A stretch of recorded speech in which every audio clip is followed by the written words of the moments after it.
Allow yourself no retreat. A long while ago, a great warrior faced a situation in which he had to make a decision that ensured his success on the battlefield. He was about to send his armies against a powerful foe whose men outnumbered his.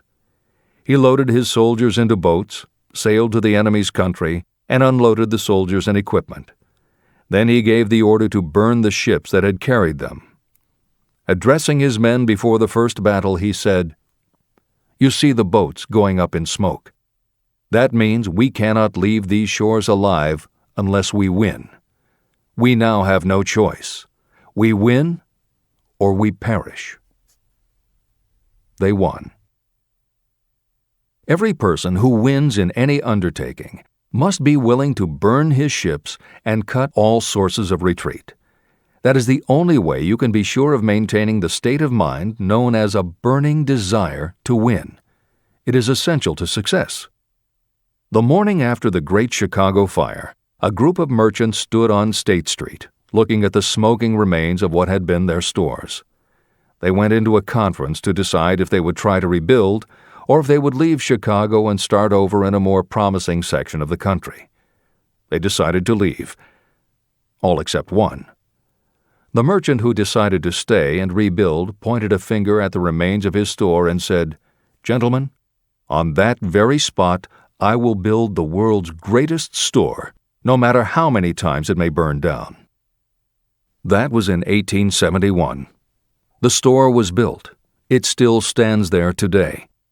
The Marshall Field's department store is a towering monument to the power of that state of mind known as a burning desire.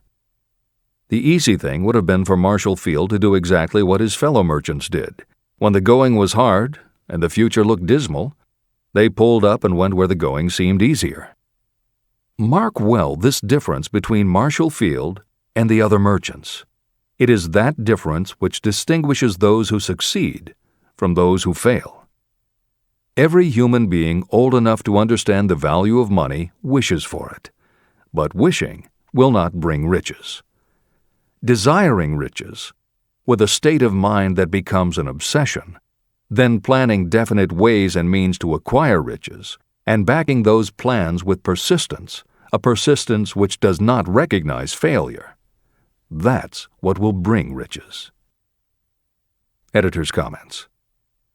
In other of his writings, Napoleon Hill uses the term definiteness of purpose as being interchangeable with desire. The following explanation is adapted from the Napoleon Hill Foundation's book, Believe and Achieve. Desire, or definiteness of purpose, is more than goal setting. In simplest terms, your desire is your roadmap to achieving an overall career objective. Your goals represent specific steps along the way. Having a desire, or definiteness of purpose for your life, has a synergistic effect on your ability to achieve your goals. As you become better at what you do, you devote all of your resources toward reaching your objective. You become more alert to opportunities, and you reach decisions more quickly. Every action you take ultimately boils down to the question, will this goal help me reach my desire, my overall objective, or won't it? Your purpose will become your life. It will permeate your mind, both conscious and subconscious. This is the end of the editor's comments. Editor's comments. Napoleon Hill's creed, "Every failure brings with it the seed of an equivalent success," was the inspiration for entrepreneur and motivational speaker Wayne Allen Root to write his book, The Joy of Failure. Published in the late 1990s, it not only tells Wayne's personal story of using his failures as stepping stones to success, he also recounts stories from other successful people, which prove that the rich and famous got to be that way only because of what they learned from their failures. People such as Jack Welch, the hugely successful CEO of General Electric, who early in his career failed dramatically when a plastics plant for which he was responsible blew up. Billionaire Charles Schwab was a failure at school and university, flunking basic English twice due to a learning disability, and then failed on Wall Street more than once before he thought of the idea that grew to make him very rich indeed. Sylvester Stallone, Bruce Willis, Oprah Winfrey, Bill Clinton, Stephen Jobs, Donald Trump, and a host of other equally well-known achievers all had to fail in order to learn the lessons that ultimately made them successes. Every one of them was a failure, but none of them was defeated. Charles F. Kettering, who patented more than 200 inventions including the automobile ignition, the spark plug, Freon for air conditioners, and the automatic transmission, said, "From the time a person is 6 years old until he graduates from college, he has to take 3 or 4 examinations a year. If he flunks once, he is out. But an inventor is almost always failing. He tries and fails maybe 1,000 times. If he succeeds once, then he's in." These two things are diametrically opposite. We often say that the biggest job we have is to teach a newly hired employee how to fail intelligently. We have to train him to experiment over and over and to keep on trying and failing until he learns what will work. Failures are just practice shots. This is the end of the editor's comment. Ray Kroc was over 50 and selling milkshake mixers when he heard about a hamburger stand in California, owned by Dick and Mac McDonald, that was doing great business. He packed his car and headed to San Bernardino to check it out. What he saw was a sit-down restaurant that had a limited menu featuring a good hamburger recipe, and they were serving them faster than any place he'd ever seen. Figuring that if there were more places like this, he could sell them a lot of milkshake mixers, Kroc pitched the McDonald brothers on the idea of opening some more McDonald's. They were interested, but they didn't know who they could get to open the new restaurants.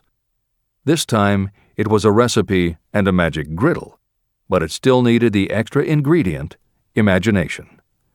On the spot, Ray Kroc offered to go into business with them and open the restaurants himself.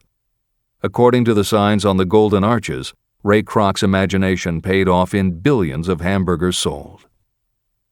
In 1982, Howard Schultz went to work as the director of marketing for a small coffee importer wholesaler called Starbucks, which had only one location in Seattle's Pike Place Market.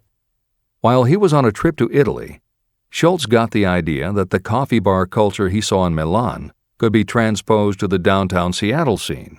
He convinced the company to try it. His coffeehouse idea was such a success that Schultz went out and raised the money to buy the company.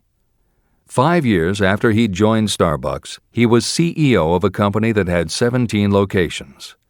15 years later, Schultz's coffeehouse culture was on every corner of America, and there were more than 7,000 Starbucks worldwide. As a final example of imagination, we offer Paul Newman's salad dressing. Now, it would seem that it doesn't take much imagination for a big celebrity to put his name on a product, and that's what Newman thought too. But when he and his partner, A.E. Hotchner, pitched their salad dressing idea to companies that specialize in marketing foods, nobody was interested unless they would personally put up about $1 million for the first year's operations. According to Newman and Hotchner's book, Shameless Exploitation, they found out that almost all celebrity products in the food business have been disastrous failures, and now nobody would touch them. So when it came to marketing salad dressing, even Paul Newman's big name wasn't the magic they needed. And unless they were willing to put up a ridiculous amount, money wasn't the magic either. The magic would have to be in the imaginative way that they would convince the right people to help them, and in having the perseverance to stick with it until they succeeded. And just like most everyone with an idea, they were told they were crazy to try it. They were turned down by bottling companies that wouldn't do small runs, and they were rejected by distributors who wouldn't take a chance on another celebrity product. In the end, it was one supermarket owner, Stu Leonard, who helped hook them up with the right suppliers. But even that wouldn't have been enough if Stu Leonard hadn't had enough imagination to see the possibilities and agree to put Newman's own salad dressing on the shelves in his store. 15 years later, Newman's Own Brands was a $100 million company, which gives all profits to charity. This is the end of the editor's comments. A 50-cent lesson in persistence. Shortly after Mr. Darby received his degree from the University of Hard Knocks, he witnessed something that proved to him that no does not necessarily mean no. One afternoon, he was helping his uncle grind wheat in an old-fashioned mill. The uncle operated a large farm on which a number of sharecropper farmers lived. Quietly, the door was opened, and a small child, the daughter of a tenant, walked in and took her place near the door. The uncle looked up, saw the child, and barked at her roughly, "What do you want?" Meekly, the child replied, "My mom says to send her 50 cents. "I'll not do it," the uncle retorted. "Now you run on home." But she did not move. The uncle went ahead with his work, not noticing that she did not leave. When he looked up again and saw her still standing there, he said, "I told you to go on home. Now go or I'll take a switch to you." But she did not budge. The uncle dropped a sack of grain he was about to pour into the mill hopper and started toward the child. Darby held his breath. He knew his uncle had a fierce temper.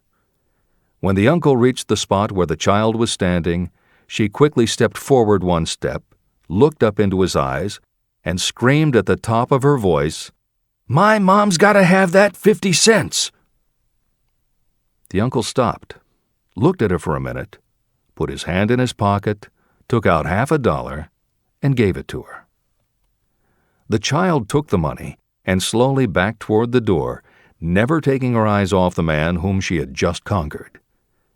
After she had gone, the uncle sat down on a box and looked out the window into space for more than 10 minutes. He was pondering, with awe, over the whipping he had just taken. Mr. Darby, too, was doing some thinking. This was the first time in all his experience that he had seen a child deliberately master an adult. How did she do it? What happened to his uncle that caused him to lose his fierceness and become as docile as a lamb? What strange power did this child use that made her master of the situation? These questions flashed into Darby's mind, but he did not find the answer until years later when he told me the story. Strangely, the story of this unusual experience was told to me in the old mill on the very spot where the uncle took his whipping. As we stood there in that musty old mill, Mr. Darby repeated the story and finished by asking, "What can you make of it? What strange power did that child use that so completely whipped my uncle?" The answer to his question will be found in the principles described in this book. The answer is full and complete. It contains enough details and instructions for you to understand and apply the same force that the little child accidentally stumbled upon. I called the newspapers and announced I would preach a sermon the following morning entitled, "What I Would Do If I Had $1 Million." I went to work on the sermon immediately, but I must tell you frankly that the task was not difficult because I had been preparing that sermon for almost 2 years. Long before midnight, I had finished writing the sermon. I went to bed and slept with a feeling of confidence, for I could see myself already in possession of the $1 million. Next morning, I arose early, went into the bathroom, read the sermon, then knelt on my knees and asked that my sermon might come to the attention of someone who would supply the needed money.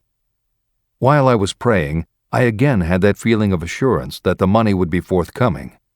In my excitement, I walked out without my sermon and did not discover the oversight until I was in my pulpit and about ready to begin delivering it. It was too late to go back for my notes, and what a blessing that I couldn't go back. Instead, my own subconscious mind yielded the material I needed. When I arose to begin my sermon, I closed my eyes and spoke with all my heart and soul of my dreams. I not only talked to my audience, but I fancy I talked also to God. I told what I would do with $1 million if that amount were placed in my hands. I described the plan I had in mind for organizing a great educational institution, where young people would learn to do practical things and at the same time develop their minds. When I had finished and sat down, a man slowly arose from his seat, about 3 rows from the rear, and made his way toward the pulpit. I wondered what he was going to do. He came into the pulpit, extended his hand, and said, "Reverend, I liked your sermon. I believe you can do everything you said you would if you had $1 million. To prove that I believe in you and your sermon, if you will come to my office tomorrow morning, I will give you the $1 million. My name is Philip D. Armour." Young Gonzalez went to Mr. Armour's office, and the $1 million was presented to him. With that money, he founded the Armour Institute of Technology, now known as Illinois Institute of Technology. The $1 million that launched the Armour Institute came as the result of an idea.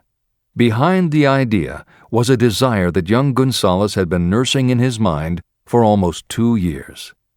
Observe this important fact. He got the money within 36 hours after he reached a definite decision in his own mind to get it and decided upon a definite plan for getting it. There was nothing new or unique about young Gonzalez vaguely thinking about $1 million and weakly hoping for it. Others have had similar thoughts. But there was something very unique and different about the decision he reached on that memorable Saturday, when he put vagueness into the background and definitely said, "I will get that money within a week." The principle through which Dr. Gonzalez got his $1 million is still alive. It is available to you. This universal law is as workable today as it was when the young preacher made use of it so successfully. Editor's comments. The Armour Institute of Technology opened in 1893, offering courses in engineering, chemistry, architecture, and library science, and in 1940 became the Illinois Institute of Technology when the Armour Institute merged with the Lewis Institute, a Chicago college that had opened in 1895 and offered liberal arts as well as science and engineering courses. In 1949, the Institute of Design, founded in 1937, also merged with IIT, followed in 1969 by the Chicago-Kent College of Law and the Stewart School of Business, and in 1986 by the Midwest College of Engineering. Today there are several campuses in downtown Chicago. IIT has been called the alma mater of accomplishments. This is the end of the editor's comment. What I would do if I had $1 million. The following story proves the truth of that old saying, "Where there's a will, there's a way." It was told to me by that beloved educator and clergyman Frank W. Gonzalez, who began his preaching career in the Stockyards region of Chicago. While Dr. Gonzalez was going through college, he observed many defects in our educational system, defects that he believed he could correct if he were the head of a college. He made up his mind to organize a new college in which he could carry out his ideas without being handicapped by orthodox methods of education. He needed $1 million to put the project across. Where was he to lay his hands on so large a sum of money? That was the question that absorbed most of this ambitious young preacher's thought, but he couldn't seem to make any progress. Every night, he took that thought to bed with him. He got up with it in the morning. He took it with him everywhere he went. He turned it over and over in his mind until it became a consuming obsession with him. Being a philosopher as well as a preacher, Dr. Gonzalez recognized, as do all who succeed in life, that definiteness of purpose is the starting point from which one must begin. He recognized, too, that definiteness of purpose takes on life and power when backed by a burning desire to translate that purpose into its material equivalent. He knew all these great truths, yet he did not know where or how to lay his hands on $1 million. The normal thing would have been to give up and quit, saying, well, my idea is a good one, but I can't do anything with it because I can't raise the $1 million. That is exactly what the majority of people would have said, but it is not what Dr. Gonzalez said. What he said, and what he did, are so important that I will now introduce him and let him speak for himself. One Saturday afternoon, I sat in my room thinking of ways and means of raising the money to carry out my plans. For nearly 2 years I had been thinking, but I had done nothing but think. The time had come for action. I made up my mind, then and there, that I would get the necessary $1 million within a week. How? I was not concerned about that. The main thing of importance was the decision to get the money within a specified time. I want to tell you that the moment I reached a definite decision to get the money within a specified time, a strange feeling of assurance came over me, such as I had never before experienced. Something inside me seemed to say, "Why didn't you reach that decision a long time ago? The money was waiting for you all the time." The first basic fear. The fear of poverty. There can be no compromise between poverty and riches. The two roads that lead to poverty and riches travel in opposite directions. If you want riches, you must refuse to accept any circumstance that leads toward poverty. The word riches is used in its broadest sense, meaning financial, spiritual, mental, and material wealth. The starting point of the path that leads to riches is desire. In Chapter 3, you received full instructions for the proper use of desire. In this chapter on fear, you have complete instructions for preparing your mind to make practical use of desire. Here is the place to give yourself a challenge, which will definitely determine how much of this philosophy you have absorbed. Here is the point at which you can tell what the future holds in store for you. If, after reading this chapter, you are willing to accept poverty, you may as well make up your mind to receive poverty. This is one decision you cannot avoid. But if you demand riches, determine what form and how much will be required to satisfy you. You know the road that leads to riches. You have been given a roadmap. If you follow it, it will keep you on that road. If you neglect to make the start, or stop before you arrive, no one will be to blame but you. This responsibility is yours. No excuse will save you from accepting the responsibility if you now fail or refuse to demand riches of life. All you need is one thing. Incidentally, the only thing you can control, and that is a state of mind. The ninth step toward riches. Power is essential for success in the accumulation of money. Plans are useless without sufficient power to turn them into action. This chapter will describe the method by which an individual may attain and apply power. Power may be defined as organized and intelligently directed knowledge. Power, as the term is used here, refers to organized effort, sufficient to enable an individual to transmute desire into its monetary equivalent. Organized effort is produced through the coordination of effort of two or more people who work toward a definite end in a spirit of harmony. Power is required to accumulate money. Power is necessary to keep the money after it has been accumulated. How can power be acquired? If power is organized knowledge, let us examine the sources of knowledge. Infinite intelligence.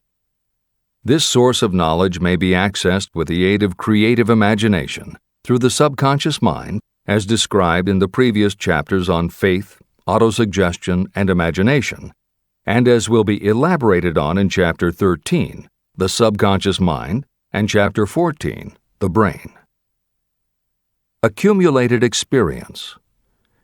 The accumulated experience of humanity may be found in any well-equipped public library. An important part of this accumulated experience is taught in public schools and colleges, where it has been classified and organized. Editor's comment. The computer revolution and the Internet have had a profound effect upon the quantity of information available and on the ease of access and ability to organize that information. This is the end of the editor's comment. Experiment and research. In the field of science, and in practically every other walk of life, people are gathering, classifying, and organizing new facts daily. This is the source to which you must turn when knowledge is not available through accumulated experience. Here, too, the creative imagination must often be used. Editor's comment. Today, because of the computer revolution and the Internet, publishing and dissemination of information happens so quickly that there is almost no lag time between experiment or research and the integration of those results into available knowledge. This is the end of the editor's comment. The Quran, the revealed Word of God, was the closest thing to a miracle in Muhammad's life. He had not been a poet. He had no gift of words. Yet the verses of the Koran, as he received them and recited them to the faithful, were better than any verses which the professional poets of the tribes could produce. This, to the Arabs, was a miracle. To them, the gift of words was the greatest gift. The poet was all-powerful. In addition, the Koran said that all men were equal before God, that the world should be a democratic state, Islam. It was this political heresy, plus Muhammad's desire to destroy all the 360 idols in the courtyard of the Kaaba, which brought about his banishment. The idols brought the desert tribes to Mecca, and that meant trade. So the businessmen of Mecca, the capitalists, of which he had been one, set upon Muhammad. Then he retreated to the desert and demanded sovereignty over the world. The rise of Islam began. Out of the desert came a flame which would not be extinguished. A democratic army, fighting as a unit and prepared to die without wincing. Muhammad had invited the Jews and Christians to join him, for he was not building a new religion. He was calling all who believed in one God to join in a single faith. If the Jews and Christians had accepted his invitation, Islam would have conquered the world. They didn't. They would not even accept Muhammad's innovation of humane warfare. When the armies of the Prophet entered Jerusalem, not a single person was killed because of his faith. When the Crusaders entered the city, centuries later, not a Muslim man, woman, or child was spared. But the Christians did accept one Muslim idea, the place of learning. This fear paralyzes your ability to use reason, destroys the imagination, kills off self-reliance, undermines enthusiasm, discourages initiative, leads to uncertainty of purpose, encourages procrastination, wipes out enthusiasm, and makes self-control an impossibility. It takes the charm from your personality, destroys the possibility of accurate thinking, diverts concentration of effort. It defeats persistence, turns willpower into nothingness, destroys ambition, clouds the memory, and invites failure in every conceivable form. It kills love and assassinates the finer emotions of the heart, discourages friendship and invites disaster in 100 forms, leads to sleeplessness, misery, and unhappiness.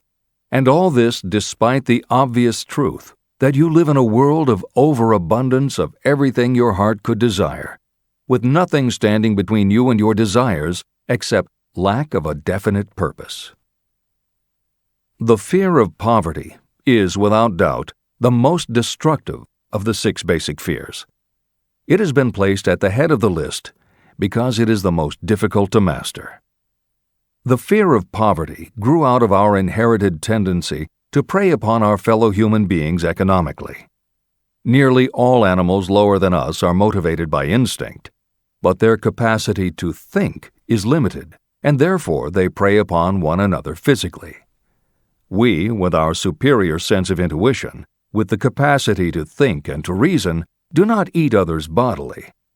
Human beings get more satisfaction out of eating others financially. Humans are so avaricious that every conceivable law has been passed to safeguard us from one another. Nothing brings so much suffering and humility as poverty. Only those who have experienced poverty understand the full meaning of this. It is no wonder that we fear poverty. Through a long line of inherited experiences, we have learned, for sure, that some people cannot be trusted where matters of money and earthly possessions are concerned. So eager are we to possess wealth that we will acquire it in whatever manner we can, through legal methods if possible, through other methods if necessary or expedient. Self-analysis may disclose weaknesses that you do not like to acknowledge, but this form of examination is essential if you are going to demand of life more than mediocrity and poverty. Remember, as you check yourself point by point, that you are both the court and the jury, the prosecuting attorney and the attorney for the defense, and that you are both the plaintiff and the defendant. You are on trial. Face the facts squarely. Ask yourself definite questions and demand direct replies. When the examination is over, you will know more about yourself.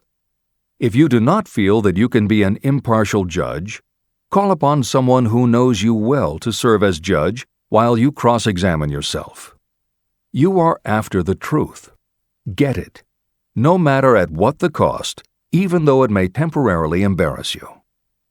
The majority of people, if asked what they fear most, would reply, "I fear nothing." The reply would be inaccurate, because few people realize that they are bound, handicapped, whipped spiritually and physically through some form of fear. So subtle and deeply seated is the emotion of fear that you may go through life and never recognize its presence.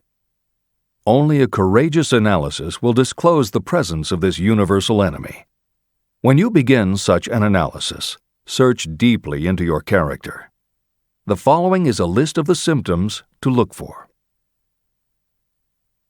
These groups consist of scientists, educators, chemists, inventors, business analysts, publicists, transportation experts, accountants, lawyers, doctors, and other men and women who have highly specialized knowledge in all fields of industry and business. They pioneer, experiment, and blaze trails in new fields of endeavor.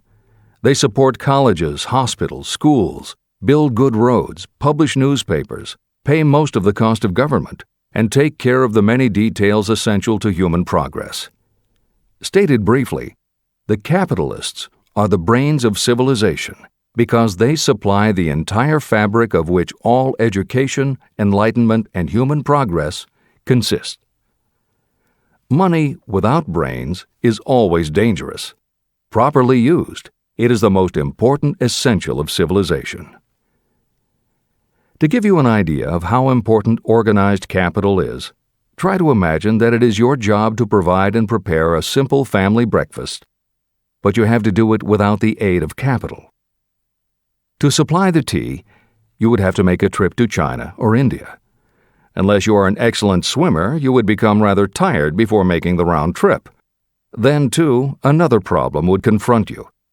What would you use for money, even if you had the physical endurance to swim the ocean? To supply sugar, you would have to take another swim to the Caribbean islands or a long walk to the sugar beet section of Utah. But even then you might come back without the sugar because organized effort and money are necessary to produce sugar, to say nothing of what is required to refine, transport, and deliver it to the breakfast table anywhere in the United States. Eggs you could obtain easily enough from nearby farms, but you might have a very long walk to Florida or California and back before you could serve grapefruit juice.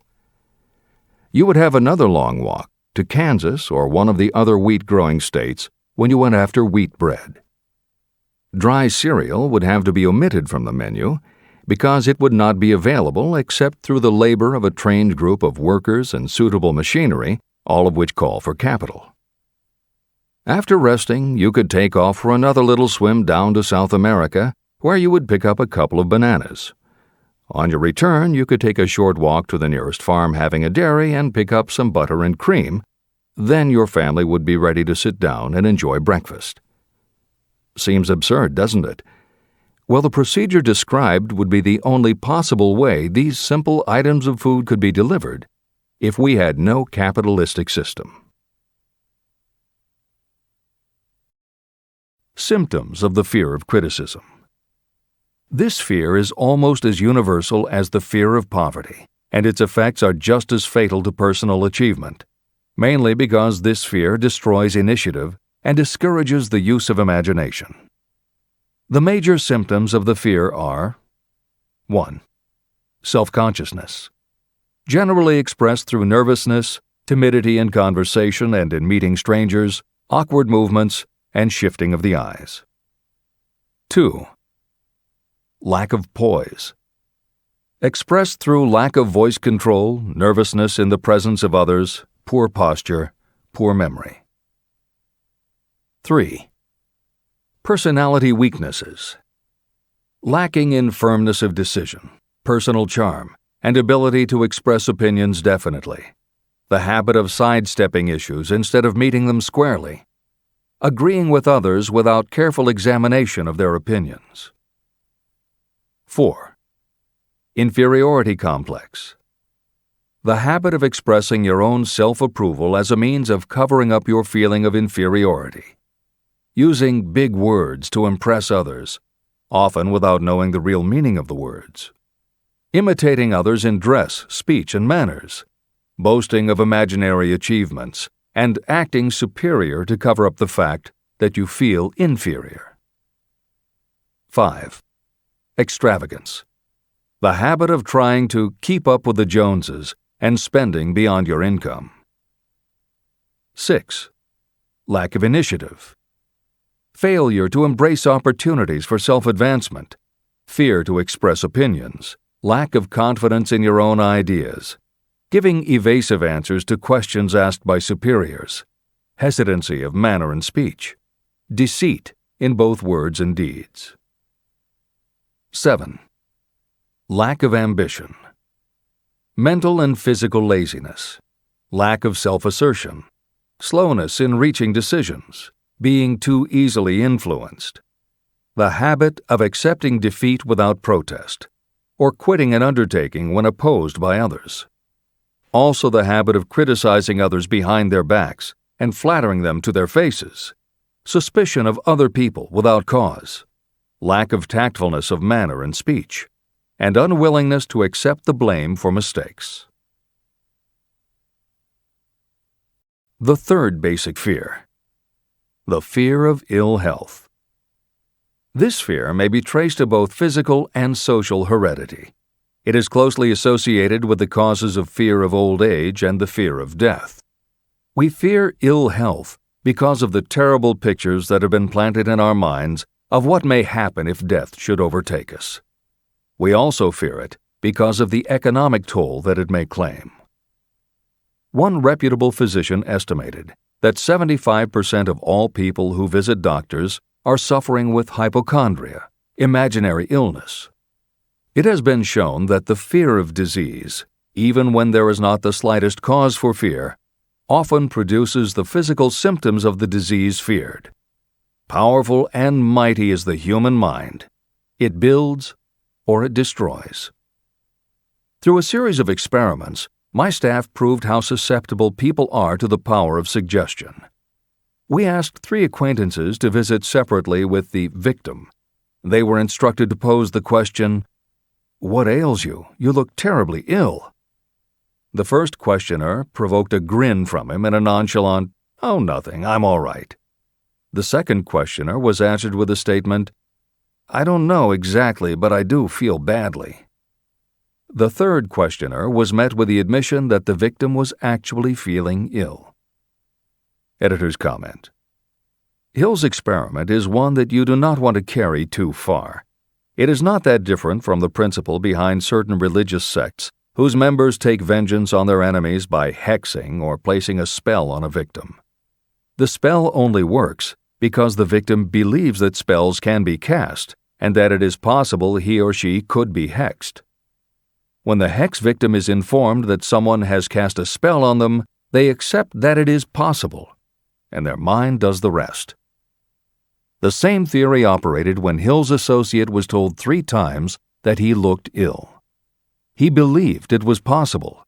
Being told 3 times was convincing, and his mind went to work and made it so. This is the end of the editor's comment. There is overwhelming evidence that disease sometimes begins in the form of negative thought impulse. Such thoughts may be planted in your mind by suggestion or created by you in your own mind. Doctors send patients to new climates for their health because a change of mental attitude is necessary. The seed of fear of ill health lives in every human mind. Worry, fear, discouragement, or disappointment can cause this seed to germinate and grow. The capital cornerstone of our lives. The sum of money required for the building and maintenance of the planes, trucks, trains, and cargo ships used in the delivery of that simple breakfast is so huge that it staggers imagination. It runs into billions of dollars. Not to mention the armies of trained employees required to run all those planes, trucks, ships, and trains. But transportation is only a part of the requirements of modern civilization in capitalistic America. Before there can be anything to haul, something must be grown from the ground or manufactured and prepared for market. This calls for more billions of dollars for equipment, machinery, packaging, marketing, and to pay the wages of millions of men and women. Transportation systems do not spring up from the earth and function automatically. They come in response to the call of civilization. They come through the labor and ingenuity and organizing ability of people who have imagination, faith, enthusiasm, decision, and persistence. These men and women are known as capitalists. They are motivated by the desire to build, construct, achieve, render useful service, earn profits, and accumulate riches. And because they render service without which there would be no civilization, they earn for themselves great riches. Just to keep the record simple and understandable, I will add that these capitalists are the same men and women who are often denounced as the greedy establishment or Wall Street. I'm not attempting to present a case for or against any group or any system of economics. The purpose of this book, a purpose to which I have faithfully devoted more than half a century, is to present to anyone who wants the knowledge the most dependable philosophy through which individuals may accumulate riches in whatever amounts they desire. The reasons I have analyzed the economic advantages of the capitalistic system are: 1. To point out that all who seek riches must recognize and adapt themselves to the system that controls all approaches to fortunes, large or small. 2. To present the side of the picture opposite to the one portrayed by politicians and demagogues, and the media, who often refer to organized capital as if it were something poisonous. This is a capitalistic country. It was developed through the use of capital.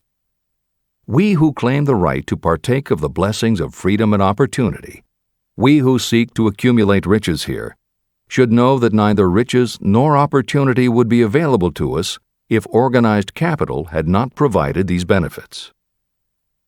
There is only one dependable method of accumulating and legally holding riches, and that is by rendering useful service.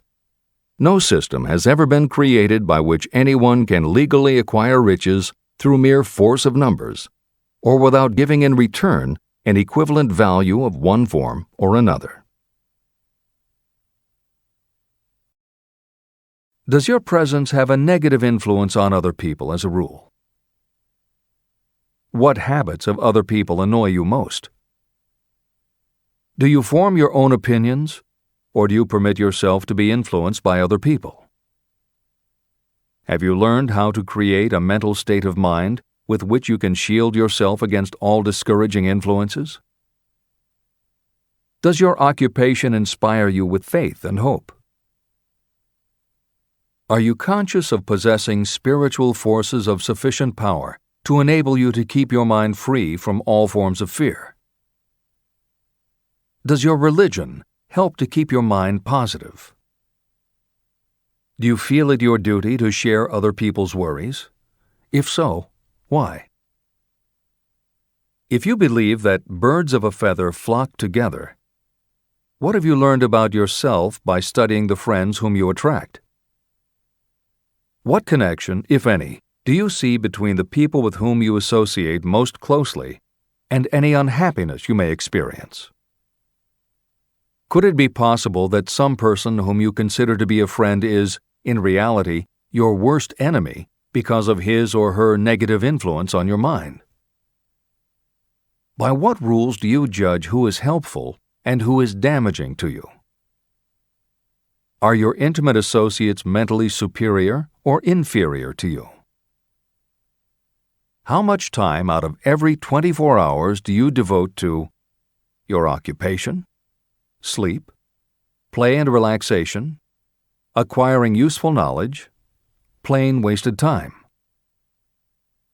Who among your acquaintances encourages you most? cautions you most, discourages you most? What is your greatest worry? Why do you tolerate it? When others offer you free, unsolicited advice, do you accept it without question, or do you analyze their motive? What, above all else, do you most desire? Do you intend to acquire it? Are you willing to subordinate all other desires for this one? How much time daily do you devote to acquiring it? Do you change your mind often? If so, why? Do you usually finish everything you begin? Are you easily impressed by other people's business or professional titles, college degrees, or wealth? Are you easily influenced by what other people think or say about you? Do you cater to people because of their social or financial status? Whom do you believe to be the greatest person living? In what respect is this person superior to yourself? How much time have you devoted to studying and answering these questions? At least one day is necessary for the analysis and the answering of the entire list. If you have answered all these questions truthfully, you know more about yourself than the majority of people. Study the questions carefully.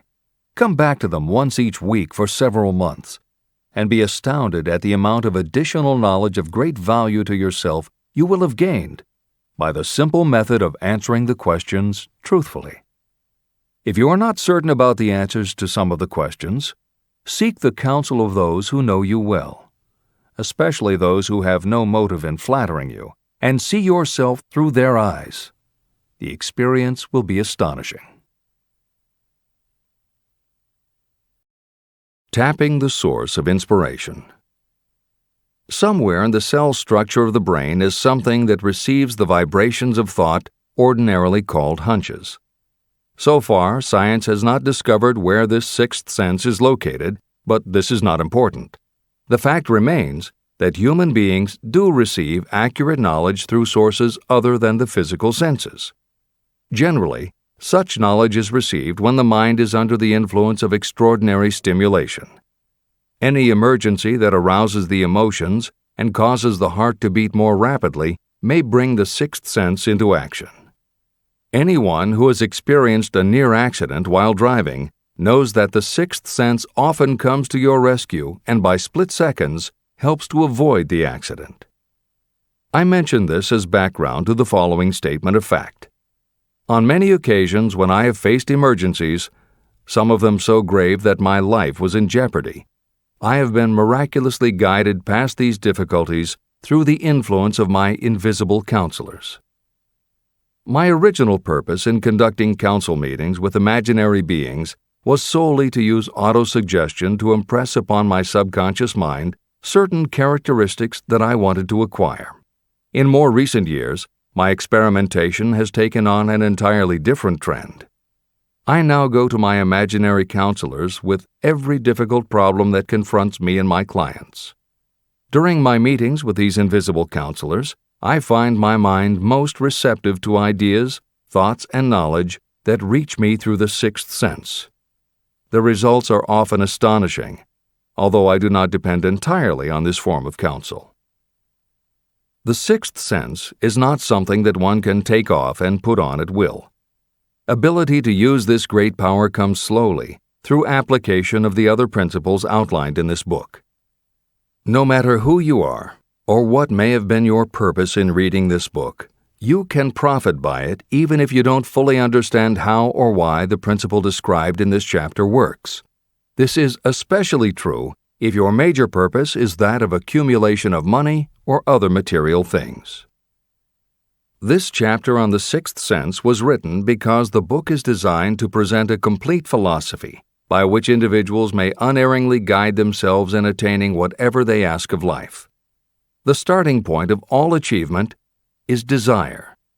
The finishing point is the kind of knowledge that leads to understanding of yourself, understanding of others, understanding of the laws of nature, and the recognition and understanding of happiness. full understanding of this comes only through familiarity with and use of the principle of the sixth sense. In reading this chapter, you may have found yourself lifted to a high level of mental stimulation. Splendid! Come back to this again a month from now, read it once more, and observe that your mind will soar to a still higher level of stimulation.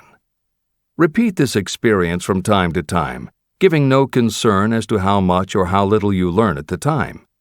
Eventually, you will find yourself in possession of a power that will enable you to throw off discouragement, master fear, overcome procrastination, and draw freely upon your imagination.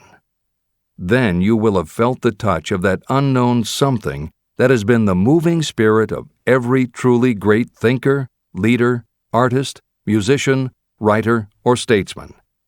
Then you will be in a position to transmute your desires into their physical or financial counterpart as easily as you may lie down and quit at the first sign of opposition. The man who actually knows just what he wants in life has already gone a long way toward attaining it. Chapter 16. The Six Ghosts of Fear. How many are standing in your way? Take inventory of yourself as you read this closing chapter and find out how many of the ghosts are standing in your way. Before you can put any portion of this philosophy into successful use, your mind must be prepared to receive it. The preparation is not difficult. It begins with study, analysis, and understanding of three enemies that you will have to clear out: indecision, doubt, and fear. The sixth sense will never function while these three negatives, or any one of them, remain in your mind. The members of this unholy trio are closely related. Where one is found, the other two are close at hand. Indecision is the seedling of fear. Remember this as you read. Indecision crystallizes into doubt. The two blend and become fear. The blending process often is slow. This is one reason why these three enemies are so dangerous. They germinate and grow without their presence being observed. The remainder of this chapter describes a state of mind that you must attain before the philosophy can be put into practical use. This chapter also analyzes a condition that has reduced huge numbers of people to poverty, and it states a truth that must be understood by all who accumulate riches, whether measured in terms of money or in terms of a state of mind that may be of far greater value than money. The purpose of this chapter is to turn the spotlight of attention on the cause and the cure of the six basic fears.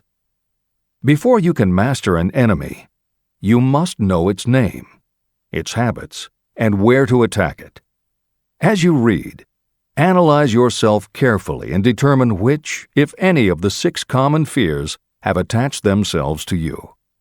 And keep in mind that sometimes they are hidden in the subconscious mind, where they are difficult to locate and still more difficult to eliminate. Stimulate your subconscious mind. The instructions given previously for the steps necessary in your desire for money will now be summarized and blended with the principles covered by this chapter, as follows. 1. Go to some quiet spot, preferably in bed at night, where you will not be disturbed or interrupted. Close your eyes and repeat aloud, so that you may hear your own words, the written statement of the amount of money you intend to accumulate. Be specific about the time limit for its accumulation, and a description of the service or merchandise you intend to give in return for the money. As you carry out these instructions, see yourself already in possession of the money. For example, suppose that you intend to accumulate $50,000 by the 1st of January, 5 years from now, and that you intend to give your personal services as a salesperson in return for the money. Your written statement of your purpose should be similar to the following. By the 1st day of January, I will have in my possession $50,000, which will come to me in various amounts from time to time during the interim. In return for this money, I will give the most efficient service of which I am capable. I will give the fullest possible quantity and the best possible quality of service as a salesperson of, and describe the service or merchandise you intend to sell. I believe that I will have this money in my possession. My faith is so strong that I can now see this money before my eyes. I can touch it with my hands. It is now awaiting transfer to me at the time and in the proportion that I deliver the service in return for it. I am awaiting a plan for getting this money, and I will follow that plan when it is received. 2. Repeat this program night and morning until you can see in your imagination the money you intend to accumulate. 3. Place a written copy of your statement where you can see it night and morning and read it just before retiring and upon rising until it has been memorized. Editor's comments. The following is another suggestion adapted from Hill's later writings, which appear in Napoleon Hill's Keys to Success. Surround yourself with books, pictures, mottos, and other suggestive devices. Pick things that symbolize and reinforce achievement and self-reliance. Constantly add to your collection, and move things to new places where you can see them in a different light and in association with different things. I had a friend who was a realtor who kept her $1 Million Club certificate over her desk to remind herself of what she was capable. One day she took it down to dust and set it on top of a newspaper. When she picked it up again, she saw beneath it an article about the new football coach who had been hired at the university. Guess who bought a house she had been struggling to sell? This is the end of the editor's comments. Editor's comment. As Napoleon Hill says, the preceding list includes only some of the more than 500 multimillionaires and extraordinarily successful individuals whom Napoleon Hill interviewed prior to writing Think and Grow Rich. It does not include the equally impressive list of people he came in contact with after the publication, nor does it include the names of those who did not have the opportunity to meet Napoleon Hill personally, but who attribute their success to having read this book. It is said that Napoleon Hill and Think and Grow Rich have made more millionaires than any other person in history. It might equally well be said that Napoleon Hill inspired more motivational experts than any other man in history. It is practically impossible to find a motivational speaker who does not draw upon Hill's work. His influence can be seen in the writings of his early peers, Dale Carnegie and Norman Vincent Peale. Later, successful authors and speakers such as W. Clement Stone, Og Mandino, and Earl Nightingale either worked directly with Napoleon Hill or with the Napoleon Hill Foundation. Echoes of Hill's principles can also be found in books by people as diverse as Wally Famous Amos, Mary Kay Ash, Ken Blanchard, Adelaide Bry, Chicken Soup for the Soul authors Jack Canfield and Mark Victor Hansen, Debbie Fields, Shakti Gawain, John Gray, Susan Jeffers, Bruce Jenner, Charlie Tremendous Jones, Tommy Lasorda, Art Linkletter, Joan London, Dr. Maxwell Maltz, James Redfield, Dr. Bernie Siegel, Jose Silva, Brian Tracy, Lillian Vernon, and Dennis Waitley. Stephen Covey, author of The 7 Habits of Highly Effective People, has often spoken of the influence of Napoleon Hill. Anthony Robbins, arguably the most successful motivational author and speaker at the beginning of the 21st century, has acknowledged Napoleon Hill as a personal hero. That is the end of the editor's comment. I have never known anyone who was inspired to use the Carnegie secret who did not achieve noteworthy success. On the other hand, I have never known anyone to distinguish themselves or to accumulate riches of any consequence without possession of the secret. From these two facts, I draw the conclusion that the secret is more important for self-determination than anything you receive through what is popularly known as education. Somewhere, as you read, the secret will jump from the page and stand boldly before you, if you are ready for it. When it appears, you will recognize it. Whether you receive the sign in the first chapter or the last, stop for a moment when it presents itself, and make a note of the time and place. You will want to remember, because it will mark the most important turning point of your life. Remember, too, as you go through the book, that it deals with facts and not with fiction. Its purpose is to convey a great universal truth through which you, if you are ready, may learn what to do and how to do it. You will also receive the needed stimulus to make a start.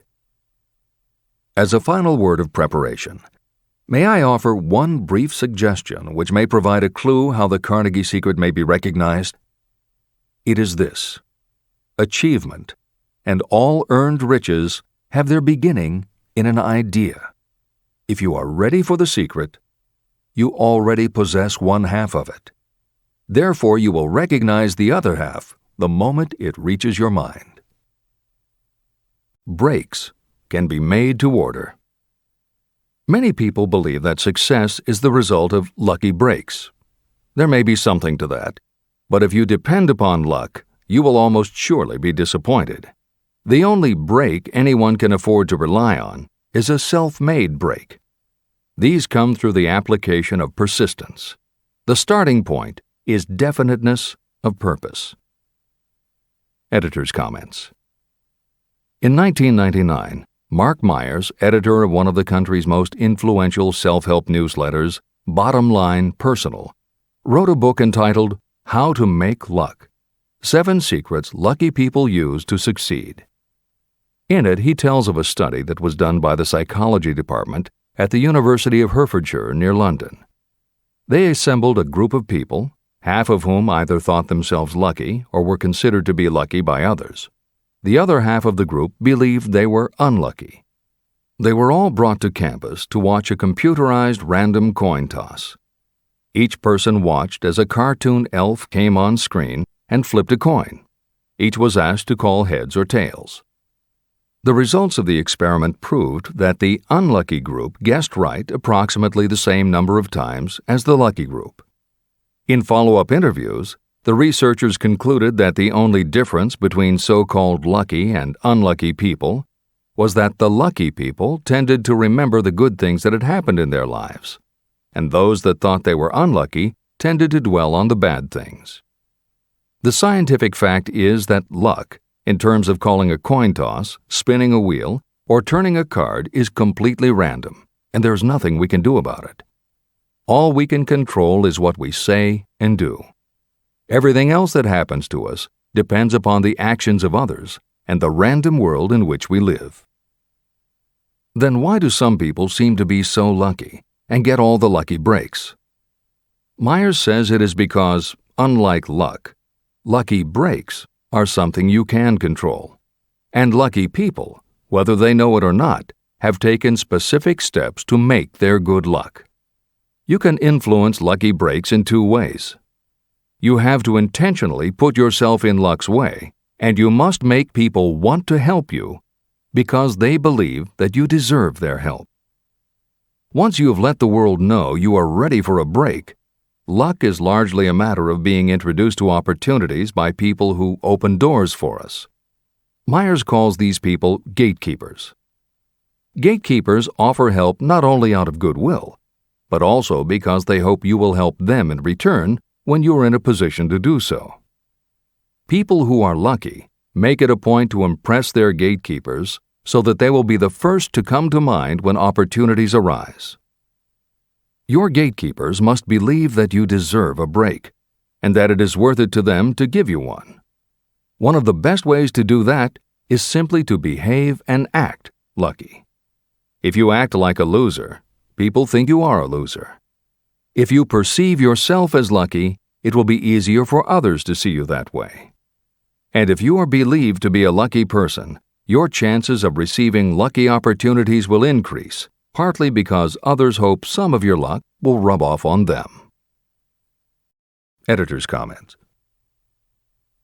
Unlike much of the business and motivational literature available, Think and Grow Rich is not written for readers to skip around from chapter to chapter, taking a concept here and an idea there to solve the problem of the moment. This book is written as a carefully integrated whole, to be read in its entirety, from beginning to end. Concepts that are introduced in one chapter recur in other chapters where their meaning and significance rely upon the reader having already assimilated the earlier knowledge. The chapters are designed to build upon one another in such a way that every word is to be read, every idea is to be considered, and every concept is to be understood and absorbed. Think and Grow Rich is often called the first philosophy of personal achievement, and a philosophy is more than a collection of solutions to business problems. A philosophy is a system of principles that will guide your thoughts and actions, and provide you with a code of ethics and a standard of values. Think and Grow Rich will not just change what you think, it will literally change the way you think. In preparing this new and updated edition, every aspect of Think and Grow Rich has been analyzed to ensure its relevance to the current business climate. In those instances where material might be considered dated or out of step with contemporary practices, the original text has been updated or augmented with relevant new material. A hallmark of the original edition of Think and Grow Rich is that in every chapter Napoleon Hill cites real-life examples based on his own first-hand knowledge of America's most successful self-made multimillionaires. In this edition, every one of Hill's stories has been retained, and the editors have added contemporary examples and modern parallels which clearly demonstrate that Hill's principles are as up-to-date as today and still guiding those who succeed.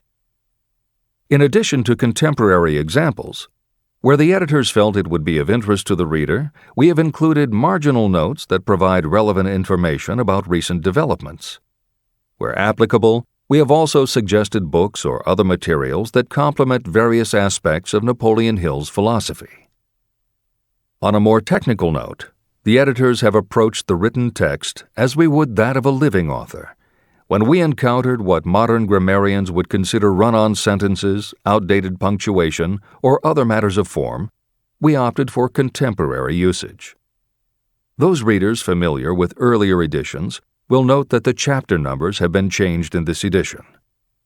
Originally, Think and Grow Rich began with an unnumbered chapter, a word from the author. In this edition, that text appears as Chapter 1 and is renamed The Secret of Success. The chapters that follow are renumbered sequentially and proceed in their original order. The chapter that was previously titled The Mystery of Sex Transmutation has been retitled Sexuality, Charisma and Creativity, and the text has been restructured and annotated to reflect the role of women in contemporary society. All editorial commentary is clearly set off in a font and style that is different from the original text. This is the end of the editor's comments. This is the biggest secret lucky people know. They know that when they seem lucky, more people want to help them. There are people waiting to make a difference in your life if you show them you are willing to make an effort and that you are enthusiastic. Mark Meyer's book is devoted to explaining ways to do that. As Hill says, the only lucky break anyone can afford to rely upon is a self-made break.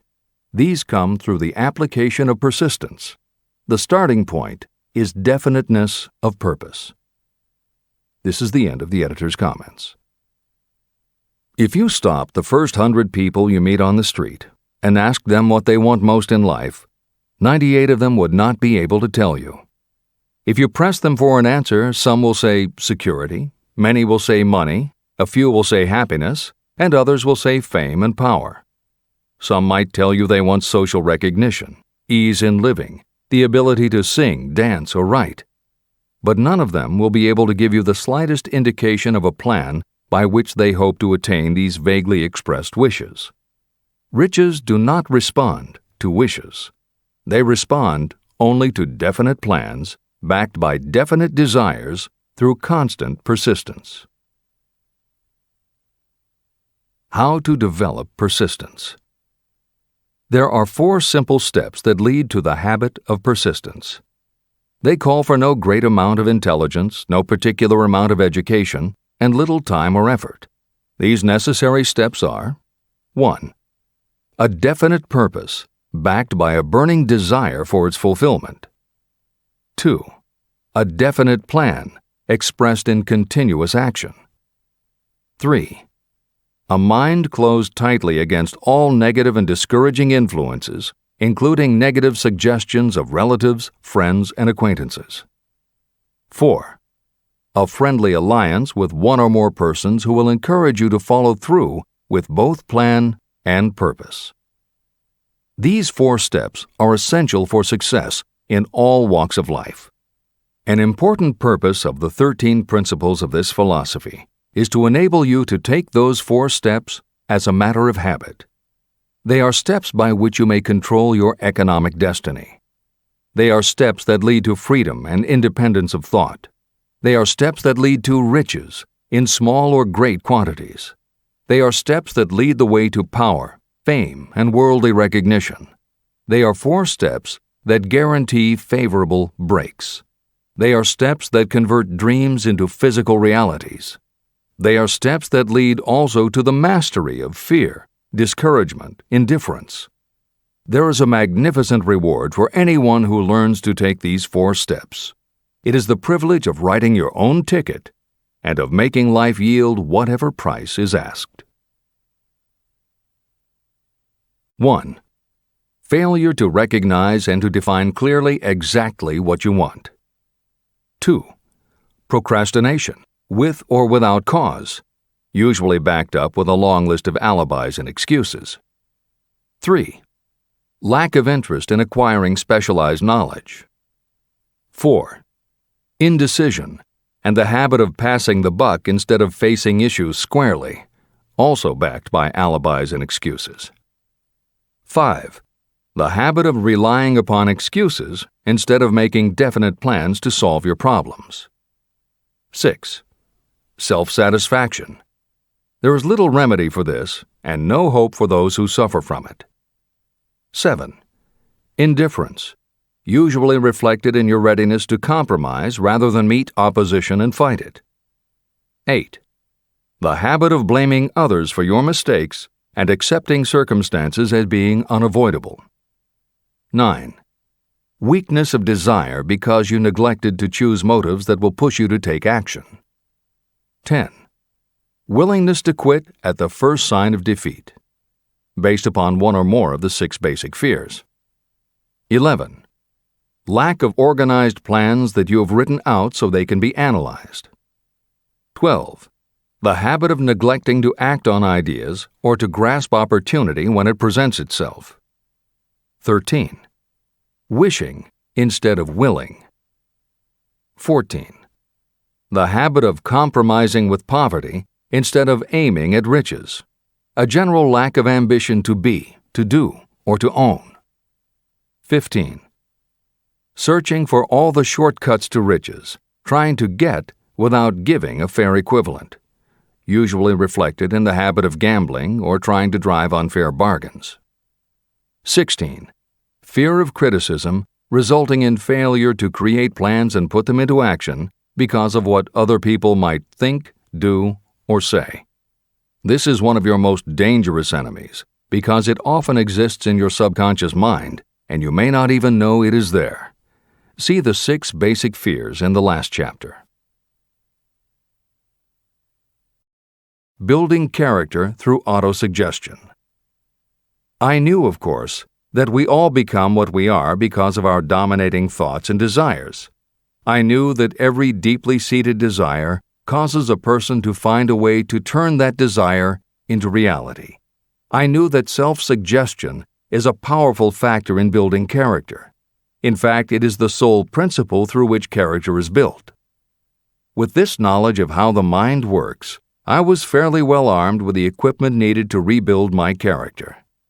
In these imaginary council meetings, I called on my cabinet members for the knowledge I wished each to contribute. I would even speak out loud to each of them as follows. Mr. Emerson, I desire to acquire from you the marvelous understanding of nature which distinguished your life. I ask that you impress upon my subconscious mind those qualities you possessed that enabled you to understand and adapt yourself to the laws of nature. Mr. Burbank, I request that you pass on to me the knowledge that enabled you to so harmonize the laws of nature that you caused the cactus to shed its thorns and become an edible food. Give me access to the knowledge that enabled you to make 2 blades of grass grow where but one grew before. Napoleon, I desire to acquire from you the marvelous ability you possess to inspire men and will rouse them to greater and more determined spirit of action. I desire also to acquire the spirit of enduring faith, which enabled you to turn defeat into victory and to surmount staggering obstacles. Mr. Payne, I desire to acquire from you the freedom of thought and the courage and clarity with which to express convictions which so distinguished you. Mr. Darwin, I wish to acquire from you the marvelous patience and ability to study cause and effect without bias or prejudice so exemplified by you in the field of natural science. Mr. Lincoln, I desire to build into my own character the keen sense of justice, the untiring spirit of patience, the sense of humor, the human understanding, and the tolerance that were your distinguishing characteristics. Mr. Carnegie, I wish to acquire a thorough understanding of the principles of organized effort, which you use so effectively in the building of a great industrial enterprise.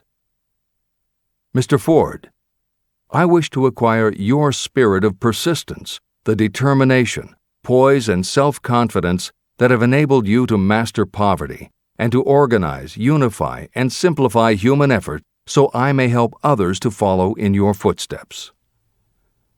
Mr. Edison, I wish to acquire from you the marvelous spirit of faith with which you have uncovered so many of nature's secrets, the spirit of unremitting toil with which you have so often wrested victory from defeat. Building alibis to explain away failure is a national pastime. The habit is as old as the human race and is fatal to success. Why do people cling to their pet alibis? The answer is obvious. They defend their alibis because they create them.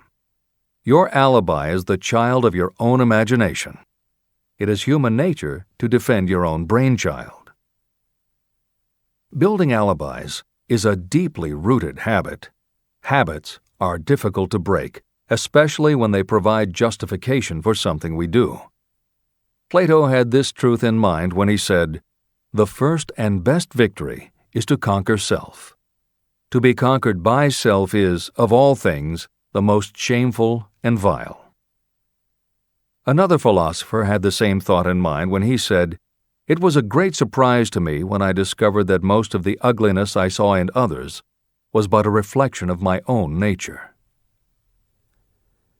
Elbert Hubbard, philosopher, author, publisher of the Fra magazine, and founder of the Roycrofters Community of Artists, said, "It has always been a mystery to me why people spend so much time deliberately fooling themselves by creating alibis to cover their weaknesses.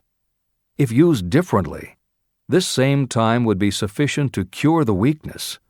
Then no alibis would be needed."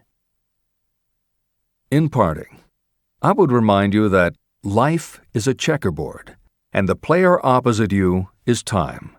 If you hesitate before moving, or neglect to move promptly, your men will be wiped off the board by time. You are playing against a partner who will not tolerate indecision. Previously, you may have had a logical excuse for not having forced life to come through with whatever you asked. That alibi is now obsolete, because you are in possession of the master key that unlocks the door to life's riches. The master key is intangible, but it is powerful. It is the privilege of creating, in your own mind, a burning desire for a definite form of riches. There is no penalty for the use of this key, but there is a price you must pay if you do not use it. The price is failure. There is a reward of stupendous proportions if you put the key to use. It is the satisfaction that will come to you when you conquer self and force life to pay whatever is asked.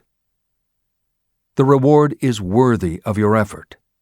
Will you make the start and be convinced? "If we are related," said the immortal Emerson, "we shall meet." In closing, may I borrow his thought and say, If we are related, we have, through these pages, met. Self-analysis questions. Do you complain often of feeling bad, and if so, what is the cause? Do you find fault with other people at the slightest provocation? Do you frequently make mistakes in your work, and if so, why? Are you sarcastic and offensive in your conversation? Do you deliberately avoid the association of anyone, and if so, why? Do you suffer frequently with indigestion? If so, what is the cause? Does life seem futile and the future hopeless to you? Do you like your occupation? If not, why? Do you often feel self-pity? And if so, why? Are you envious of those who excel you? To which do you devote most time, thinking of success or of failure? Are you gaining or losing self-confidence as you grow older? Do you learn something of value from all mistakes? Are you permitting some relative or acquaintance to worry you? If so, why? Are you sometimes excited about life, and at other times in the depths of despondency?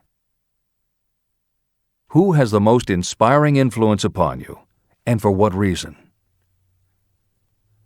Do you tolerate negative or discouraging influences that you could avoid? Are you careless of your personal appearance? If so, when and why? Have you learned how to ignore your troubles by being too busy to be annoyed by them? Would you call yourself a spineless weakling if you permitted others to do your thinking for you? How many preventable disturbances annoy you, and why do you tolerate them? Do you resort to alcohol, drugs, cigarettes, or other compulsions to quiet your nerves? If so, why do you not try willpower instead? Does anyone nag you, and if so, for what reason? Do you have a definite major purpose? And if so, what is it, and what plan do you have for achieving it? Do you suffer from any of the 6 basic fears? If so, which ones? Have you developed a method to shield yourself against the negative influence of others? Do you use autosuggestion to make your mind positive? Which do you value most, your material possessions or your privilege of controlling your own thoughts? Are you easily influenced by others against your own judgment? Has today added anything of value to your stock of knowledge or state of mind? Do you face squarely the circumstances that make you unhappy, or do you sidestep the responsibility? Do you analyze all mistakes and failures and try to profit by them, or do you take the attitude that this is not your duty? Can you name 3 of your most damaging weaknesses? What are you doing to correct them? Do you encourage other people to bring their worries to you for sympathy? Do you choose, from your daily experiences, lessons or influences that aid in your personal advancement? A simple idea that paid off. Here's another specific example about a salesman in a grocery store who found himself suddenly unemployed. Having had some bookkeeping experience, he took a special course in accounting, familiarized himself with all the latest bookkeeping and office equipment, and went into business for himself. Starting with a grocer for whom he had formerly worked, he made contracts with more than 100 small merchants to keep their books at a very nominal monthly fee. His idea was so practical that he soon found it necessary to set up a portable accounting office in a light delivery truck. He now has a fleet of these bookkeeping offices on wheels. He employs a large staff of assistants who provide small merchants with accounting services equal to the best that money can buy at very nominal cost. Specialized knowledge plus imagination were the ingredients that went into this unique and successful business. Last year, the owner of that business paid income taxes of almost 10 times as much as was paid by the grocery store that fired him. Editor's comments. It would be impossible to write a contemporary book about success without including the story of Bill Gates. And although the connection between the world's wealthiest man and Hill's story about a man who started a mobile accounting business may not be immediately obvious, the fact is that this is a very apt place to include the story of Microsoft. Just as with the mobile accountant, the two defining characteristics of Bill Gates' success are specialized knowledge and imagination. Everyone had recognized at an early age that Bill Gates was a very bright student, but he had little interest in anything other than science and math. And when the mothers group at his school arranged for the students to learn about computing, that became his passion.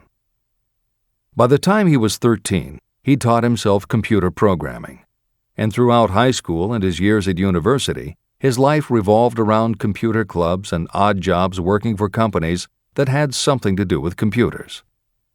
Although at various times he toyed with the idea of a career in science or law, it is probably fair to say that while he was still in school, Bill Gates knew, in general terms, what his burning desire in life would be. He paid little attention to general knowledge, but devoted himself to assembling the specialized knowledge he would need to achieve his definite major purpose. Gates' burning desire heated up the day his friend and fellow computer club member Paul Allen bought a copy of the January 1975 issue of Popular Electronics. On the cover was a picture of an inexpensive desktop computer, the Altair 8800, which could be built from a kit. Gates and Allen knew in their gut that there were other students just like them who would love to get their hands on one of these things. At the time, it took a lot of imagination to foresee the impact computers might have on the average person. And even though they didn't own an Altair, they decided they could write a computer program for it. That took even more imagination.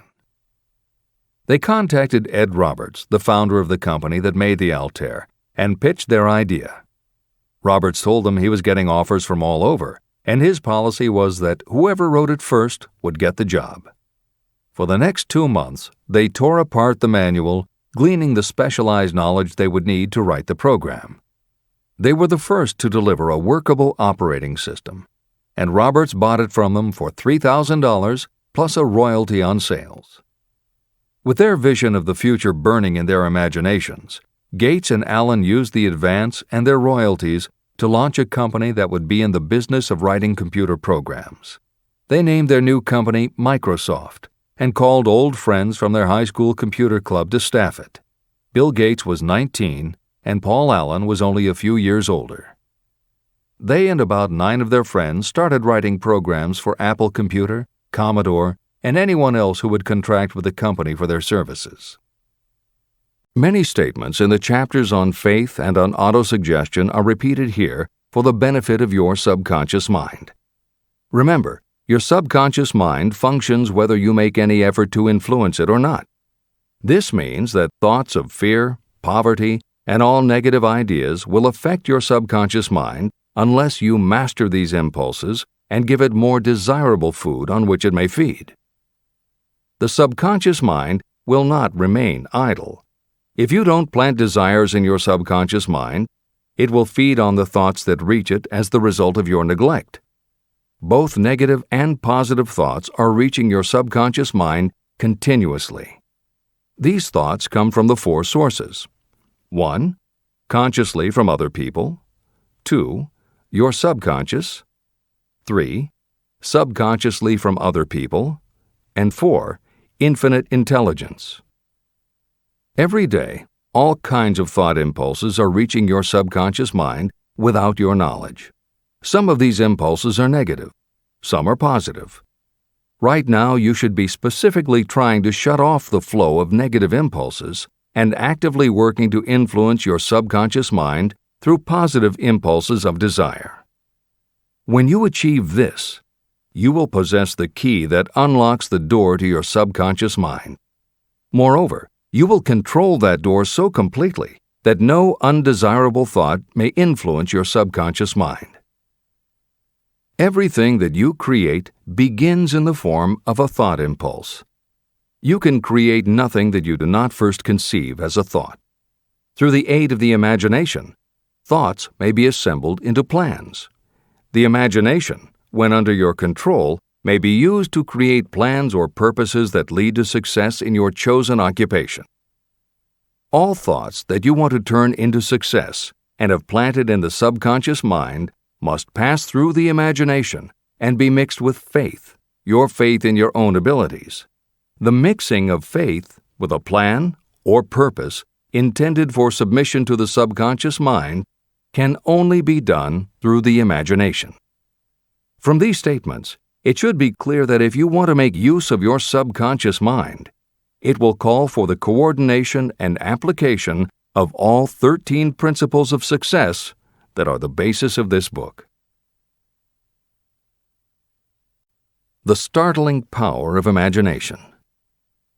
My method of addressing the members of my imaginary cabinet would vary according to the traits of character I was most interested in acquiring. I studied the records of their lives with painstaking care. After some months of this nightly procedure, I was astounded as each time my imaginary counselors started to become more and more real to me. Each of these 9 men developed individual characteristics that surprised me. For example, Lincoln developed the habit of always being late, then walking around in solemn parade. He always wore an expression of seriousness on his face. Rarely did I see him smile. This was not true of the others. Burbank and Payne often indulged in witty repartee, which seemed at times to shock the other members of the cabinet. On one occasion, Burbank was late. When he came, he was excited with enthusiasm and explained that he had been late because of an experiment he was making, through which he hoped to be able to grow apples on any sort of tree. Payne chided him by reminding him that it was an apple that started all the trouble between man and woman. Darwin chuckled as he suggested that Payne should watch out for little serpents when he went into the forest to gather apples, as they had the habit of growing into big snakes. Emerson observed, "No serpents, no apples," and Napoleon remarked, "No apples, no state." These meetings became so realistic that I became fearful of their consequences and discontinued them for several months. The experiences were so uncanny, I was afraid that if I continued them, I would lose sight of the fact that the meetings were purely experiences of my imagination. In writing this book, this is the first time that I've had the courage to mention this.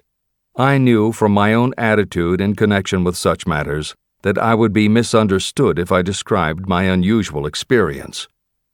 I now have the courage to put this on the printed page, because I am now less concerned about what they say than I was in the years that have passed. While the members of my cabinet may be purely fictional, and the meetings existed only in my own imagination, they have led me into glorious paths of adventure, rekindled my appreciation of true greatness, encouraged my creativity, and inspired me to be honest and bold in expressing my thoughts. Editor's comments. Napoleon Hill's experience with his imaginary counselors is not as uncommon as it may seem on first reading. In fact, it happens to novelists all the time. As an author proceeds with the writing of a book, there will come a point when the characters in the novel become so well defined in the author's mind that the personalities of the characters themselves begin to suggest plot points and dialogue that the author never planned. Often the thoughts that come to the author when he or she is in the character are completely original, and in real life would never have occurred to the author. Psychiatrists, therapists, and motivational experts also use this phenomenon when they work with role-playing. The usual procedure is to ask 2 people to act out a scenario as if they were in each other's shoes. If this is done in a situation where the participants do not feel embarrassed or self-conscious, and if the people will allow themselves to become submerged and seriously try to become the other person, the results can be stunning. Depending on the faith with which you approach it, you can get not just a general sense of what the other person is going through, but also have flashes of insight, actually feel what the other person feels, and gain a real understanding about the reactions or motivations of others. Why it works is just as much a mystery as why you get hunches. It may be simply that when your imagination creates a character, it doesn't give the character inhibitions, so when you think through the character, your mind is less restricted. Regardless, the fact is that by using your imagination to project yourself into other characters, you can open yourself to ideas that you don't normally have access to, and you can use this mental phenomenon as one of the tools that will help you turn your desire into success. This is the end of the editor's comments. The following is adapted from Hill's later writing and appears in Napoleon Hill's Keys to Success. An excellent example of synthesized imagination is Edison's invention of the light bulb. He began with one recognized fact that other people had discovered. A wire could be heated by electricity until it produced light. The problem was that the intense heat quickly burned the wire out, and the light never lasted more than a few minutes.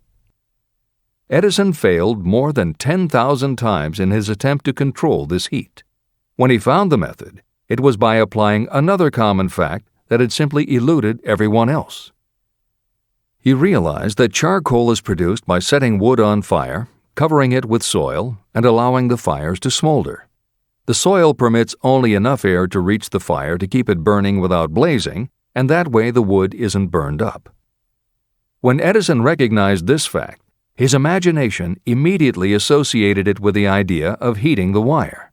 He placed the wire inside a bottle, pumped out most of the air, and produced the first incandescent light.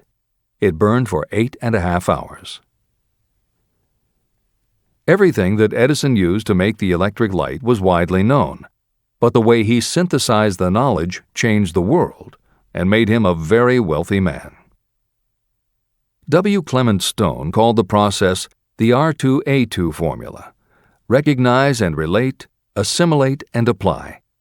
If you do that with everything you see, hear, think, and experience, it will give you a new way of looking at familiar things. If you do that, you can achieve what others believe is impossible. Later in this chapter, you will read of other fortunes that grew from even simpler synthesized ideas, and these stories should lead you to conclude that the combination of ideas is nothing that you couldn't have thought of yourself. That alone should start your own imagination synthesizing ideas. However, even though these stories will inspire you, and you will be anxious to get started, this is not yet the point for you to start making plans. Here, and throughout Think and Grow Rich, Napoleon Hill reminds the reader that this book is meant to be read all the way through before beginning to put the philosophy into practice. There are other ideas to be assimilated from later chapters that will influence your imagination and therefore affect the plans you may develop.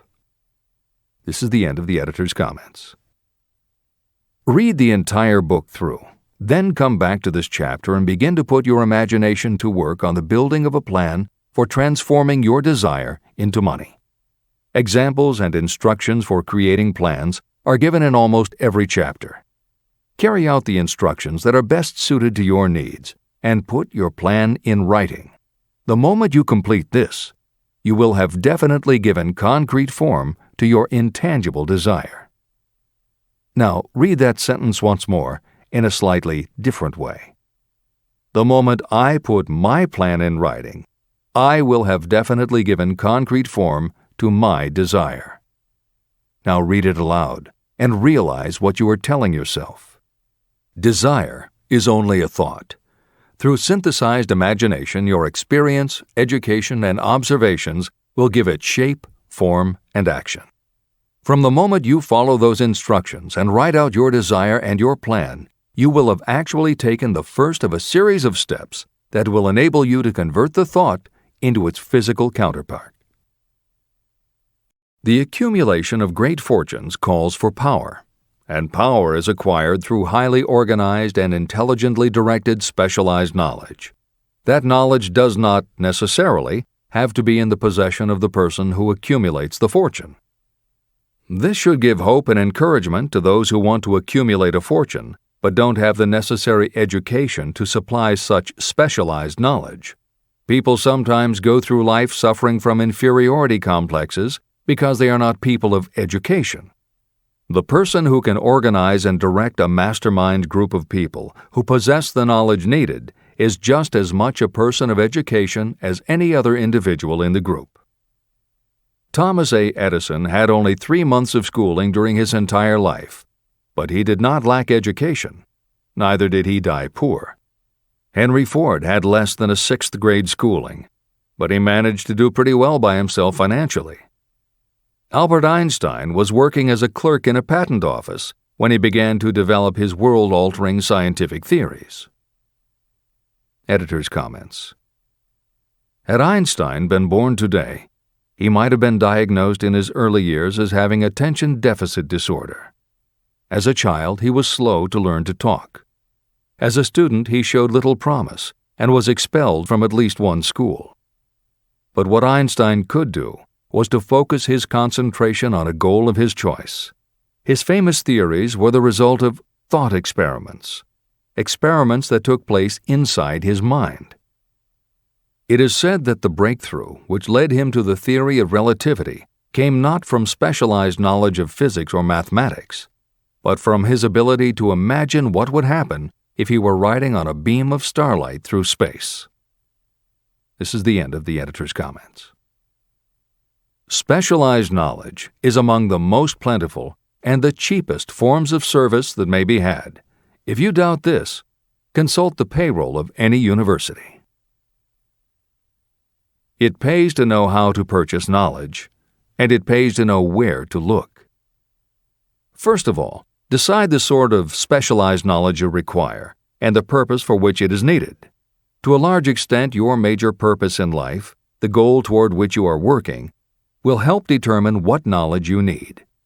Your next move requires that you have accurate information concerning dependable sources of knowledge. The more important of these are your own experience and education, experience and education available through cooperation of others, mastermind alliance, colleges and universities, public libraries, and even easier, the Internet, special training courses through night schools and home study courses in particular. As knowledge is acquired, it must be organized and put into use for a definite purpose through practical plans. Knowledge has no value except for what can be gained from its application toward some worthy end. Successful people never stop acquiring specialized knowledge related to their major purpose, business, or profession. Those who are not successful usually make the mistake of believing that the knowledge-acquiring period ends when you finish school. The truth is that schools do little more than teach you how to acquire practical knowledge.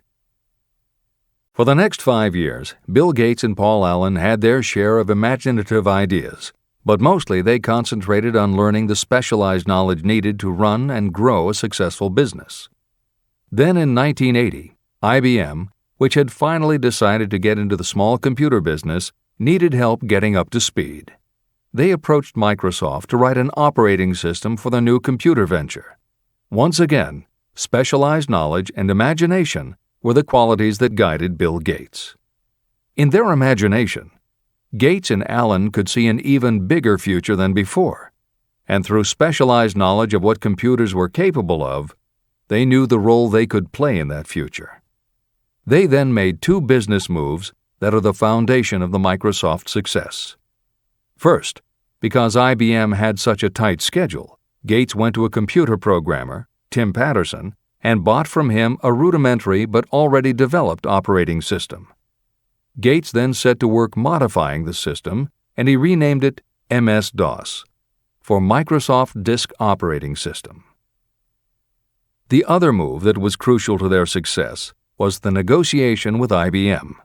They started from the position that they would not sell an operating system to IBM. What they would do was license the system to IBM in exchange for a royalty on every copy sold with an IBM computer. And it would not be an exclusive license, which meant that Microsoft could also license the system to other computer companies. If you were to continue to track the history of Microsoft, you would find those same qualities: a burning desire, an idea, specialized knowledge, and imagination behind each move Bill Gates made and continues to make. just as they were behind the success of the man who started the mobile accounting business. This is the end of the editor's comments. The beginning of the successful mobile accounting business was an idea. I know this is true because I was the one who gave him that idea. Now I'd like to pass on the story of another idea. And it was my accountant friend who indirectly suggested this one to me. When I first proposed the accounting idea to him, he said, "I like the idea, but I would not know how to turn it into cash." In other words, he did not know how to market his bookkeeping knowledge after he had acquired it. So, with the aid of a young woman copywriter, a very attractive presentation was prepared describing the advantages of the new system of bookkeeping. The brochure told the story of this new business so effectively that its owner soon had more accounts than he could handle. There are thousands of people all over the country who need the services of a merchandising specialist capable of preparing an attractive way to market personal services. This idea was born of the necessity to solve a specific problem. But it did not stop by serving merely one person. The woman who created the presentation has a keen imagination. She saw in her newly born brainchild the making of a new profession to serve thousands of people who need practical guidance in marketing personal services. Spurred to action by the success of her first prepared plan to market personal services, this woman turned to solving a similar problem for her son. He had just finished college, but had been totally unable to find a market for his services. The plan she created for him was the best example of merchandising personal services I have ever seen. When the presentation had been completed, it contained nearly 50 pages of beautifully typed, properly organized information. It told the story of her son's natural abilities, schooling, personal experiences, and a great variety of other information. The book also contained a complete description of the position her son desired, together with a marvelous word picture of the exact plan he would use in filling his position. The preparation of the presentation required several weeks of her time, during which she sent her son to the public library almost daily to get specific data needed to sell his services to best advantage. She also sent him to all the competitors of his prospective employer, where he gathered information concerning their business methods. This was of great value in the formation of the plan he intended to use in filling the position he sought. When the plan was finished, it contained more than half a dozen very fine suggestions that would benefit the prospective employer. You don't have to start at the bottom. You may be inclined to ask, why go to all this trouble to secure a job? The answer is, doing a thing well is never trouble. The plan prepared by this woman for her son helped him get the job at the first interview and at a salary fixed by himself. Moreover, and this too is important, the position did not require the young man to start at the bottom. He began as a junior executive at an executive salary. Why go to all this trouble? Well, for one thing, this young man's planned presentation saved him no less than 10 years of working his way up. The idea of starting at the bottom and working your way up may appear to be sound, but the major objection to it is this: too many of those who begin at the bottom never manage to lift their heads high enough to be seen by those who count. And the outlook from the bottom is not very bright or encouraging. It has a tendency to kill off ambition. You get into a rut, and you accept your fate because you form the habit of daily routine. Often this habit finally becomes so strong you don't even try to throw it off.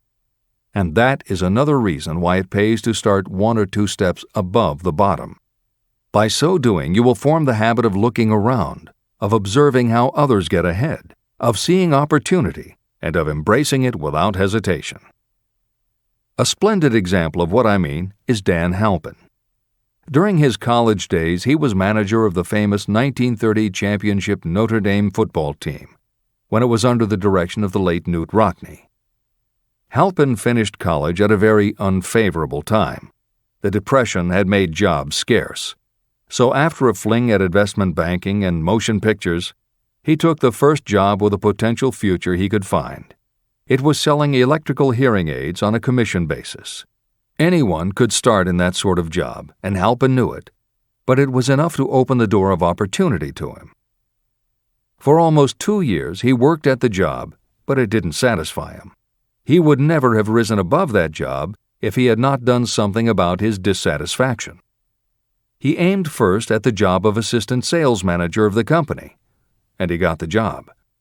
That single step upward placed him high enough above the crowd for him to see still greater opportunity. Also, it placed him where opportunity could see him. Editor's comments. At this point in the original edition of Think and Grow Rich, Napoleon Hill included a newspaper story about education and job opportunities. Although the contemporary job market has changed considerably, the author of the article, Robert Moore, Director of Placements at Columbia University, made some comments that are perfectly aligned with the philosophy of Think and Grow Rich and are still holding true today. One such comment was, "The man who has been active on the campus, whose personality is such that he gets along with all kinds of people, and who has done an adequate job with his studies, has a most decided edge over the strictly academic student." One of the largest industrial